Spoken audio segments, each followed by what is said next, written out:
contre un Djokovic pas ouf depuis la reprise post-Covid, un Rafael Nadal toujours aussi peu performant en indoor, un Dominic Thiem qui peine à digérer son titre new-yorkais, un Daniil Medvedev aux abonnés absents en 2020, un Stefanos Tsitsipas blessé à la jambe depuis Roland-Garros, un Alexander Zverev qui traîne des problèmes extra-sportifs, un Andrei Rublev qui semble cramer de son année 2020 exceptionnelle, et enfin Diego Schwartzman où l'on cherche encore son service. Mais qui va bien pouvoir s'imposer aux ATP Finals 2020? C'est ce que nous allons voir. Pour rappel, le tirage au sort se fait dans deux chapeaux. On va séparer le numéro 1 et le numéro 2, le 3 et le 4, le 5 et le 6, ainsi que le 7 et le 8. 2020 signe la dernière année du Masters à Londres, sachant qu'en 2021, il déménage à Turin. Et cette année, ça fera un petit peu office d'enterrement, étant donné que le tournoi des maîtres va se dérouler à huis clos, en indoor, comme d'habitude, sur une surface avec un rebond légèrement plus haut qu'à Bercy. Passons tout de suite aux deux groupes. On commence par le groupe numéro 1, celui de Tokyo 1970. Dans ce groupe, on retrouve Novak Djokovic avec 58% de victoires contre les 7 autres joueurs. Son année, peut-être pas à la hauteur de ses espérances, bien qu'il compte 39 victoires pour 3 défaites. Il aura remporté qu'un grand chelem à l'Open d'Australie et aura raté le coche à l'US Open. Néanmoins, il peut se satisfaire d'avoir pris le record en Masters 1000 de Rafael Nadal en s'imposant à Cincinnati et Rome. Il compte ainsi 36 titres en Masters 1000, tout en réalisant un double Golden Masters au passage. De plus, il est assuré d'égaler Pete Sampras en finissant une 6e fois l'année numéro 1 mondial. Depuis la reprise post-Covid, il se montre très clutch dans ses matchs sans briller pour autant. En début d'année, il s'était montré très appliqué avec un seul objectif en tête, les Jeux Olympiques. La crise sanitaire l'aura sorti de cet état.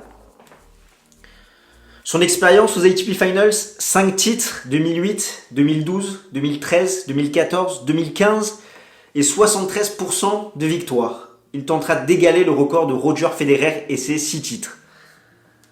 Pourquoi peut-il y croire? Tout simplement car c'est Novak Djokovic. Sur une telle surface, difficile de le voir perdant et à coup sûr, il s'est fixé ce trophée pour objectif. L'ombre d'un doute, son niveau depuis la reprise qui reste assez irrégulier, bien que généralement il finisse par gagner. Sauf que là, ça sera contre des top 8, et depuis son retour, il a joué seulement 2 top 10, c'était à Roland-Garros, Tsitsipas et Nadal. Daniil Medvedev, c'est 52% de victoire contre les 7 autres joueurs. Son année 2020, poussif. Il aura fallu attendre novembre pour voir le Russe en finale d'un tournoi en 2020 et le remporter. C'était il y a une semaine à Bercy contre Alexander Zverev. Avant cela, 8e de finaliste à Melbourne, quart de finaliste à Cincinnati et demi-finaliste à l'US Open. Pas mieux. 23 victoires, 10 défaites. Son expérience aux ATP Finals, un 0 pointé, 3 matchs disputés en 2019, 3 défaites. Pourquoi peut-il y croire? Medvedev a le jeu pour briller sur une surface indoor avec un rebond bas et ses frappes tendues. Contrairement à 2019, il sera frais physiquement et mentalement. Dans un bon jour, il peut battre n'importe qui. L'ombre d'un doute, capable du meilleur comme du pire, dans un match, il peut totalement dégoupiller et contre des joueurs de ce calibre, cela ne pardonnera pas.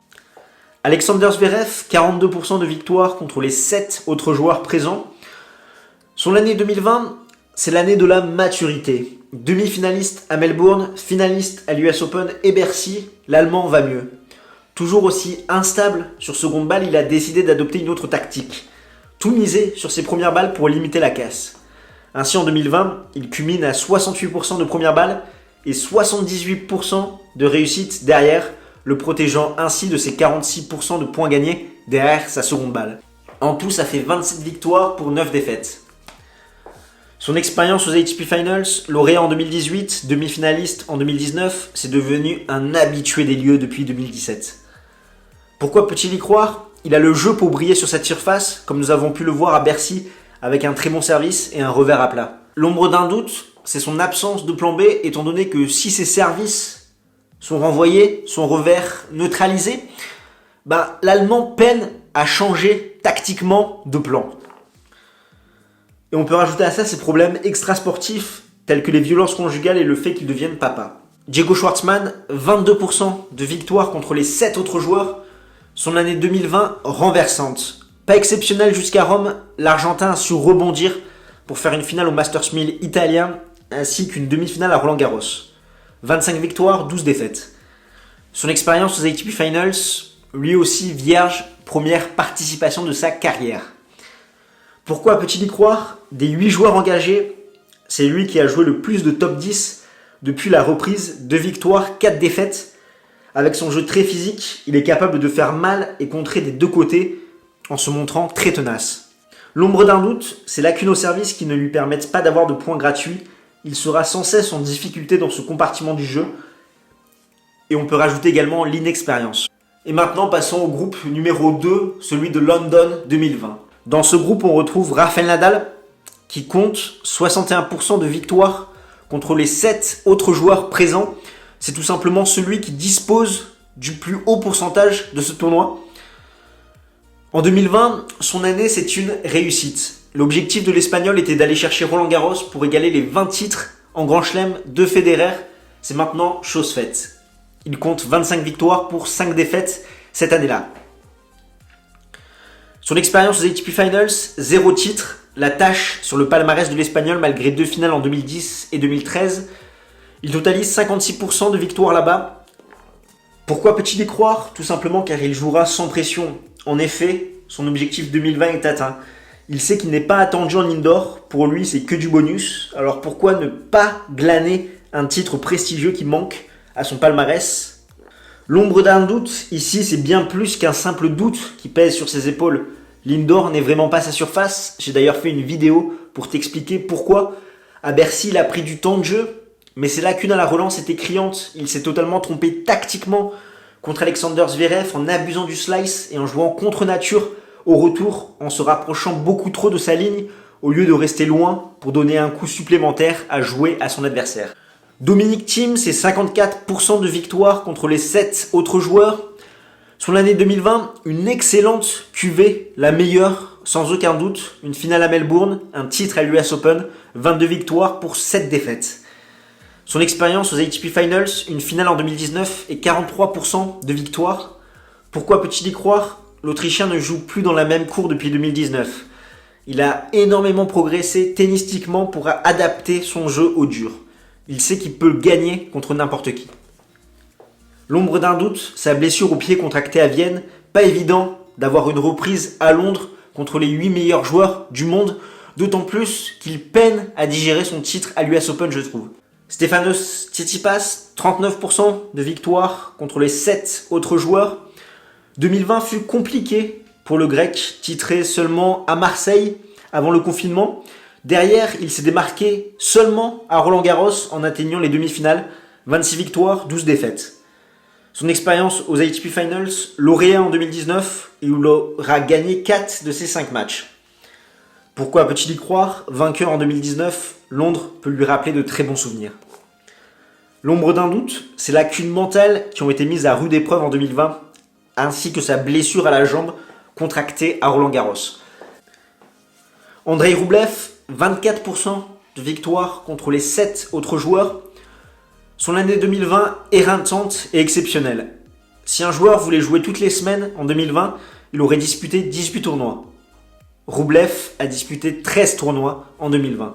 5 titres, Hambourg, Saint-Pétersbourg, Vienne, Doha et Adélaïde. 2 quarts de finale en Grand Chelem, l'US Open et Roland-Garros. 40 victoires, 8 défaites.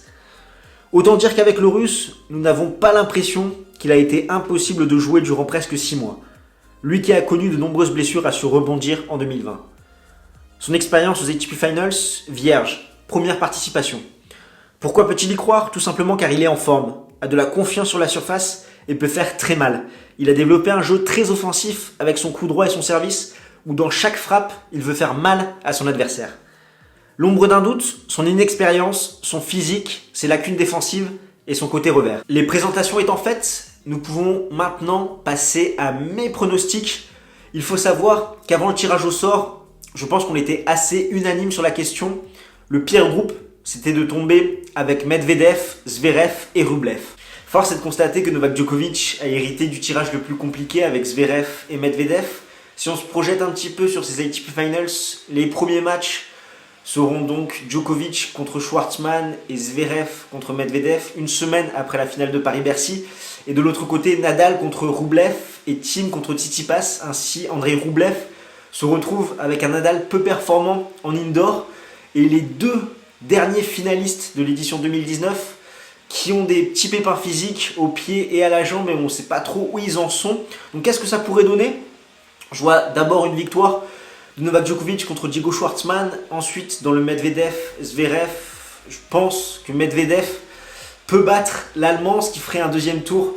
Zverev contre Schwartzmann et Medvedev contre Djokovic. Donc Zverev viendrait à bout de Diego Schwartzmann. Et je pense que Medvedev peut vaincre Novak Djokovic en 3-7, ce qui ferait un match décisif pour Zverev et Djokovic en troisième match, avec pourquoi pas l'Allemand qui s'impose contre le Serbe, avec du coup des demi-finalistes, un Medvedev, deux Zverev. Et de l'autre côté, on aurait Nadal contre Rublev, donc en premier match, avec une victoire serrée en 2-7 de l'Espagnol sur le Russe. Thiem Tsitsipas, je pense une victoire de Thiem en 2-7 sur Tsitsipas. Derrière, un match entre Nadal et Thiem. Là, je vois, pourquoi pas, soyons fous, une victoire en 3-7 de l'Ibérique sur l'Autrichien. Et Rublev qui s'impose contre Tsitsipas en 3-7. Ce qui nous ferait donc Thiem contre Rublev pour une place qualificative. Et je vois une victoire de Rublev avec du coup pourquoi pas Nadal en 1, Rublev en 2. Ce qui nous ferait des demi-finales Nadal contre Zverev pour la revanche de Paris-Bercy et Rublev contre Medvedev. Avec une finale Nadal-Medvedev à Londres, avec l'Espagnol qui a la chance de décrocher ce titre qui manque à son palmarès. Mais je vois le Russe prendre la revanche de l'an dernier, sachant qu'il avait mené quand même 5-1, qu'il a eu une balle de match et que l'Espagnol a fait une remontada dans le troisième set. Et je vois Daniil Medvedev s'imposer dans ces ATP Finals 2020. Mais bien sûr, tout ça, ce ne sont que des projections et ça va changer chaque jour, étant donné qu'il va y avoir différents scénarios qui vont se créer. Comment Game Set & Talk va couvrir l'événement?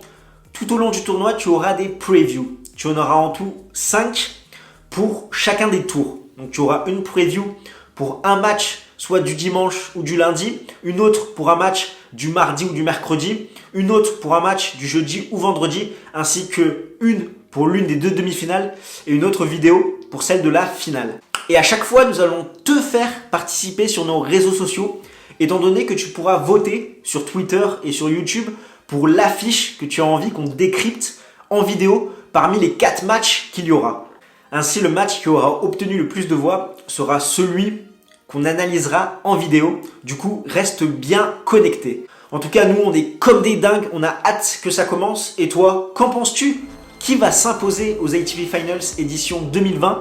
Je te propose qu'on en débatte ensemble dans les commentaires. Nous, on se retrouve très vite avec Amine aux commandes d'une preview. D'ici là, porte-toi bien. Ciao, ciao tout le monde.